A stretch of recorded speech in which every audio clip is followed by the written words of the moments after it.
नमस्कार मेरे प्रिय श्रोताओं। आज मैं आप सबको मृदुला गर्ग जी द्वारा लिखित एक कहानी सितम के फनकार सुनाने जा रही हूँ।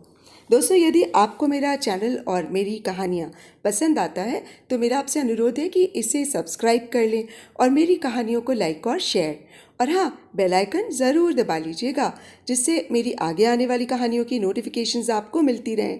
तो आइए सुने कहानी सितम के फनकार। खाने की मेज़ की जिस कुर्सी पर मैं बैठी थी, या कहना चाहिए कि जिस कुर्सी पर इसरार करके बतौर हिंदुस्तान से आए मेहमान जीवन वर्मा ने मुझे बिठलाया था, उसके ठीक सामने दीवार पर एक लंबा चौड़ा चित्र टंगा हुआ था, 40 इंटू 30 इंच का। इतना बड़ा कि भरसक कोशिश करके भी उसे नज़र हटाई नहीं जा सकती थी। दाएं बाएं जितनी दूर तक आंखों को घुमाया जा सकता था, घुमा लेने पर भी नज़र चित्र से फिरती न थी। कोई न कोई हिस्सा दृष्टि में समाये रहता था। आप कहेंगे, नज़र फेरने की ज़रूरत क्या थी? उम्दा मेहमान नवाजी की रिवायत है कि मेहमान को दीवार पर जड़ी बेशकीमती पेंटिंग के सामने बिठाया जाए। जानती हूँ, जापान तक हो आई हूँ, जहाँ ऐसी हर रिवायत को बिला शर्त बिला बहस अंजाम दिया जाता है। मेहमान के महत्व का अंदाज़ा इसी से लगाया जाता है कि उसकी कुर्सी कमरे की एकमात्र बेहतरीन पेंटिंग, पुष्पसज्जा या अन्य कलाकृति से कितनी दूर और किस कोण पर है। कलाकृति मूर्ति हो, पेंटिंग हो या फूलों की सजावट, होती कमरे में एक ही है, जिससे इधर उधर ताककर उससे बेनियाज न हुआ जाए। पर इस वक्त मैं जापान नहीं, अमेरिका में थी। न्यूयॉर्क के एक महंगे आलीशान सबर्ब में। घर न जापानी का था न अमरीकी का, बल्कि विशुद्ध भारतीय का था। विशुद्ध माने जन्म से। पर क्या अमेरिकन नागरिक बन चुके एनआरआई या प्रवासी भारतीय को हम विशुद्ध कह सकते हैं? भले जन्म से। अमेरिका में नई नकोर दूसरी जिंदगी मिलती है ना। खालिस अमरीकी कहलवाने की कोशिश और कशिश क्या कुछ नहीं करवा जाती। फिर भी मेरे मेज़बान जीवन वर्मा बेचारे किस्मत के मारे थे जन्म से विशुद्ध भारतीय। माँ भारतीय, पिता भारतीय, नाना नानी दादा दादी भी भारतीय। दूर दूर तक विदेशी खून का कतरा भी उनकी वंशबेल में दाखिल नहीं हुआ था। ये सब बकवास में क्यों सोचे जा रही थी? मैं नस्ली शोविनिस्ट नहीं हूँ, बिल्कुल नहीं। ना कभी थी, ना कभी होंगी। मेरे ज़्यादातर दोस्त अहबाब मिली जुली नस्ल के औरत मर्द हैं। इस तरह कि उनके माँ बाप अलग अलग मुल्कों और कौमों के बाशिंदे हैं। उस वक्त ये फिजूल खुराफात सोचने का मकसद था चित्र से ध्यान हटाना। बार बार एक ही विचार मन में कौंध रहा था, इसे खाने की मेज़ के सामने लगाने की क्या तुक थी? घर में और कहीं जगह नहीं मिली। मेरे हाथ में होता तो कहीं भी न लगाती। जानबूझकर मैं न चित्र को ज़ेहन में उतार रही थी, न नज़रअंदाज कर रही थी। जो हो रहा था खुद ब खुद हो रहा था। उस चित्र की फितरत ही ऐसी थी। उसे नज़र की ओट न कर पाने की खलिश मुझे निवाला नहीं निकलने दे रही थी। बेख्याली में जो एक दो लुक़मे शुरू में खा लिए थे, उनसे इतना कह सकती थी कि जो बना था ठीक ठाक था। उतना लजीज भी नहीं जितना मेहमान ने उसकी तारीफ में फरमाया था, पर बेस्वाद कतई नहीं। जीवन वर्मा ने बड़ी आजिज़ी से मुझे समझाया था कि वो तेल में सना ज़रूरत से ज़्यादा पका बेहुदा हिंदुस्तानी व्यंजन नहीं बनाने जा रहा था। ये ज़रूर कोई यूरोपीय डिश होगी। पास्ता वास्ता जैसी आम फहम नहीं, एकदम गूरमे। क्या तो नाम लिया था उसने, चिमीचूरी। उसने जो कहा हो मैंने वही सुना था, और दोबारा नाम पूछने की हिम्मत नहीं हुई। जो भी वो थी बढ़िया ही बनी होगी, इतना गुमान मुझे था। अगर मुझे उतनी लजीज नहीं लग रही थी जितनी लगनी चाहिए थी, तो कसूर पकाने वाले या पके हुए का नहीं, मेरी ज़ुबान की कमतरी का था। फिर भी यानी उस कमतरी के बावजूद न खा पाने लायक उसमें कुछ नहीं था। न ज़्यादा लहसुन, न बैगन, न काबिले बर्दाश्त अफलातूनी महक। हाँ, कुछ कच्ची ज़रूर थी, पर क्योंकि जीवन पहले ही बतला चुका था कि ज़रूरत से ज़्यादा पकाना हिंदुस्तानी बेहूदगी की निशानी थी, इसलिए कबास से नज़र चुराने में मैं कामयाब हो गई थी। पशेमा जो कर रहा था वो नज़र में गड़ा सामने दीवार पर टंगा 40x30 इंची चित्र था। एक बार सोचा पूछूं, क्या मैं कुर्सी बदल सकती हूँ, पर पूछा नहीं। सोच पूरा भी नहीं हुआ कि वो बेहुदा सवाल करने से चेत गई। मेज के इर्द गिर्द सिर्फ मेजबान दंपत्ति जीवन और सुरुचि नहीं, 2 और मेहमान बैठे थे। जीवन के दोस्त मुरलीधर गुप्त और उनकी बेटी सपना। कुर्सी बदलने को जो कहती तो उसी से जो चित्र के बाजू बैठा था, सामने नहीं। यानी मेजबान पत्नी सुरुचि से या मेहमान मुरलीधर गुप्त से। मेजबान मर्द की बगल से उठकर मेहमान मर्द की बगल में जा बैठना अभद्र लगता नहीं, खासकर जब मैं वहां बिला शौहर बैठी थी, अकेली औरत। अभद्र कहलवा भी लेती, पर जानती थी जीवन उसे बेहुदा हिंदुस्तानियत कहकर नवाजेगा। हाँ हाँ जरूर जानता हूँ, हिंदुस्तान में उठने बैठने के तौर तरीकों को तरजीह देने का रिवाज नहीं है। न मुझे हिंदुस्तानी होने से एतराज़ था, न बेहुदा होने से, पर बेहुदा हिंदुस्तानियत से नवाजा जाना कबूल नहीं था। लिहाजा मैं सुनहरे बेल बूटे वाली बोन चाइना की प्लेट पर नजरें गड़ाए चिमी चुरी नामक या भ्रामक व्यंजन केटकुड़े इधर उधर घुमाती बैठी रही। कैसी बनी है, सुना जीवन पूछ रहा था।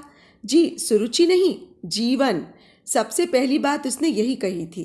पोंगापंथी हिंदुस्तानियों की तरह यहाँ मर्द खाना पकाने या घर का काम करने से परहेज नहीं करते, पर चूंकि मैं पकाता बढ़िया हूँ इसलिए वही करता हूँ। छोटे मोटे काम सुरुचि निपटा देती है। शेफ हैं शेफ, सुरुचि ने कहा था। दाद देकर या तंज से स्पष्ट नहीं हुआ था। जाहिर था शेफ की बनाई डिश में दिलचस्पी शेफ की ही होगी। कैसी बनी है, उसने दोहराया तो मुझे अपनी बदतमीजी का एहसास हुआ। जवाब देने के बजाय मैं बदबख्त ये सोच रही थी कि जब मुझे यही नहीं पता कि बनने पर उसे कैसा लगना चाहिए तो ये कैसे बतलाऊं कि कनी कैसी बनी है। हिंदुस्तानी पूरी तरकारी, हलवा, छैना, पायस, ढोकला, इडली, भरवा करेला होता तो कह सकती थी। तला या भुना ठीक था कि नहीं, मुलायम या करारा कम ज़्यादा था, मिर्च मसाला तीखा था या फीका था, पर ये उन जैसा बेहुदा व्यंजन नहीं था। पता नहीं इसे कम या ज़्यादा भुना या उबाला गया भी था या नहीं। कहीं रेयर बीफ की तरह कच्चा या कच्चा तो नहीं पेश कर दिया गया। अब मुझे नीची नज़र में उक्काई आने को हुई। किसी तरह भींगी नज़र से न यहाँ वहाँ देख खासे नाटकी अंदाज में कहा, सुपर। पता नहीं क्या गलती हुई कि सुरुचि खिलखिलाकर हंसी। बोली, सब यही कहते हैं, ट्रेंड लोइन है जनाब। अचरज कि इतनी खिली खिली हंसी में भी व्यंग्य झलक सकता है। हो सकता है मेरे फितूरी दिमाग को लगा हो। जीवन ने एक जलती नज़र उसकी तरफ फेंक कर मुझसे कहा, इतने बरस हो गए पर सुरुचि अब तक अपनी माँ के बनाए आलू के पराठों और दही भल्लों की मुरीद है। बेचारी उनसे ऊपर उठ ही नहीं पाई। बनाती भी वही सब है क्या? मैंने दबी जुबान से सुरुचि से पूछा। बाद में उसने चुपके से जवाब दिया, ट्रेंडलोइन क्या होता है, बीफ तो नहीं। मैंने ज़बान कुछ और दबाई। नहीं, जीवन पक्के हिंदू हैं। ये वाला टेंडर चिकन चिमी चुरी का है। हेल्थ की खातिर कुछ भाजी तरकारी भी मिला दी गई है। वो फिर तंजिया हंसी हंसी। चिकन तो ठीक है, चिमी चुरी क्या होता है? मैंने नहीं पूछा, जीवन बुरा मान जाता। मुझे यकीन था उसने काफ़ी विस्तार से उसके बारे में व्याख्यान दिया होगा। मेरा ही ध्यान इधर उधर बिला गया होगा। जब भी वो भारतीय काहिली, गरीबी, पिछड़ेपन के हवाले से अमरीकी ज्ञान विज्ञान, आर्थिक विकास, आरामदेह रहन सहन के कसीदे काढ़ते हुए अमेरिकी हेल्थ फूड और यूरोप के गूरमे खान पान तक आता, मेरा ध्यान पहले चरण पर ही बिला जाता। कमबख्त मैं हिंदुस्तानी हिंदुस्तान में अटकी रह जाती, गूरमे छोड़ हेल्थ तक कान में न पड़ता। मैंने फिर आंखें प्लेट पर टिकाई और चिकन चिमी की चुर्री बनाने में लगी, पर लाख न चाहने पर भी नज़र बार बार चित्र की तरफ जाती रही। आप हिंदुस्तान की किस स्टेट से हैं? कानों में पड़ा मुरलीधर गुप्त पूछ रहे थे। जवाब देने के लिए उनकी तरफ देखना लाजमी था, मतलब चित्र को भी देखा। अनदेखा करने की कोशिश करने के मनोयोग से चिकन चिमी चुर्री मुंह में डाली और उचारा, उत्तर प्रदेश, कानपुर। हम भी यूपी के हैं। उन्होंने ऐसे कहा जैसे उत्तर प्रदेश को यूपी बनाकर उस पर और मुझ पर करम कर रहे हों। मेरा ख्याल था आप अमेरिका न्यूयॉर्क से हैं, मैंने कहा। वे तृप्त भाव से बिहसे, मानो महानता का तमगा पहना दिया गया हो। मैं अपनी पत्नी को केरल के आश्रम में छोड़कर आया हूँ। आप कभी गई हैं वहाँ? आश्रम में? क्यों? वे तो बूढ़े नहीं लगते कतई, यानी 50 के आसपास होगी उम्र। फिर पत्नी क्यों कर बूढ़ी होंगी? हो भी सकती हैं। मान लीजिए कि ये खाती हो हिंदुस्तानी बेहूदगी और ये अमेरिकन हेल्थ फूड, तब वे 50 में 60 की लग सकती हैं और वे 70 में 50 के। मगर ये चिकन चिमी चुर्री तो हेल्थ फूड नहीं, गुरमे है। किस मुल्क की? ठीक से सुना नहीं, पर इतालवी या फ्रांसीसी नहीं है। इतना एहसास उसके तबील तबसरे से है, जैसे मुरलीधर उस पर हाथ साफ कर रहे थे। क्या हरिद्वार का कोई पंडा करता? गौरतलब बात यह थी कि उन्हें चित्र नहीं देखना पड़ रहा था। देखते भी तो जरूरी नहीं था कि मेरी तरह खाने से बेरुखी हो जाती। अपनी फितरत दूसरों पर क्यों थोप रही हूँ? छोड़ परे, दूसरे सवाल पर ध्यान दें। आश्रम में छोड़ा क्यों, और छोड़ा तो उत्तर प्रदेश छोड़ केरल में क्यों? केरल गई हो कभी? मेरी तंद्रिल हालात का जायजा ले सुरुचि ने सवाल दोहराया। मेरा नहीं, उनका। मैंने तो सोचा भर था, पूछा नहीं। लगा सुरुचि अनकहे को सुनने में खासी उस्ताद थी। हाँ, गई हूँ। कोच्चि, तिरुवनंतपुरम, कोषिकोड। हम तो सिर्फ कोचीन, त्रिवेंद्रम और कालीकट गए हैं। एक ही बात है, ये उनके मलयालम नाम थे और अब भी हैं। होंगे, उन्होंने कंधे उचकाए। हम अंग्रेजी नाम ही जानते हैं। जाहिर है। मैंने हंसी रोकी और सुरुचि की तरफ देखा। वो जरूर हंस रही होगी, पर नहीं, वो बिल्कुल संजीदा थी, शर्मसार और गमगीन, हंसी से कोसों दूर। प्लेट में नजरें गड़ाए चिकन चिमी की चुर्री बना रही थी। उन्हें टर्मिनल कैंसर है, वो मेरे कान में धीमे से फुसफुसाई कि मुरलीधर ने उसी बात को जोर से उच्चार दिया। मैं सकते में आ गई, न चाहते हुए भी मुंह से निकल गया। वहां कौन है उनके पास? सोचा पत्नी वहां मर रही है तो पति यहां बैठा चिकन चिमी चुर्री क्यों उड़ा रहा है? आखिरी वक्त में उसके पास क्यों नहीं है? सच्चिदानंद आश्रम के तमाम लोग हैं। त्रिवेंद्रम का वो नेचुरोपैथी आश्रम दुनिया भर में मशहूर है। वहां जाने से पहले हमने गूगल करके उसके बारे में सब कुछ मालूम कर लिया था। बेटी सपना ने सगर्व जोड़ा।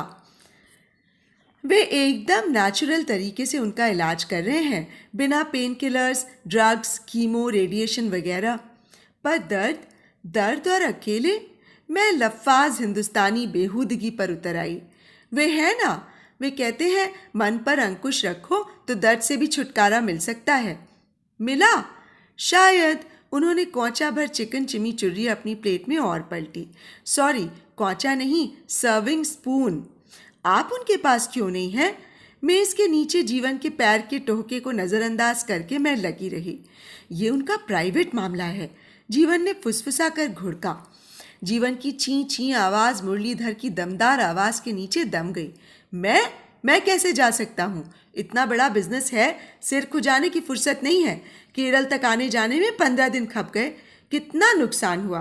रात रात जाग कर काम किया, तब जाकर भरपाई हुई। और तुम? मैं बेटी से मुखातिब हुई। मैं? वो जैसे आसमान से गिरी। मैं अपनी कंपनी के पीआर विभाग की हेड हूँ। साल में कुल 15 दिन की छुट्टी मिलती है। ये हिंदुस्तान नहीं है कि जब चाहो छुट्टी मारकर बैठ जाओ। यहाँ जितनी छुट्टी मिलने का नियम हो उतनी ही मिलती है। भाई भतीजावाद नहीं चलता। जीवन ने तुर्श सुर में बाधा दी, पर सपना अपनी रॉ में कहती गई। इस साल सारी छुट्टी केरल में बिताई। एक दिन के लिए भी रिलैक्स करने कहीं नहीं गई। मन ही नहीं हुआ।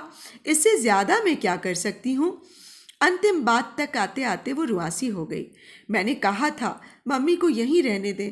पेन मैनेजमेंट कितना विकसित हो गया यहाँ। नर्स रख लेंगे, रात दिन की अलहदा, 2। और वीकेंड पर तो कम से कम मैं उनके पास रह सकती हूँ।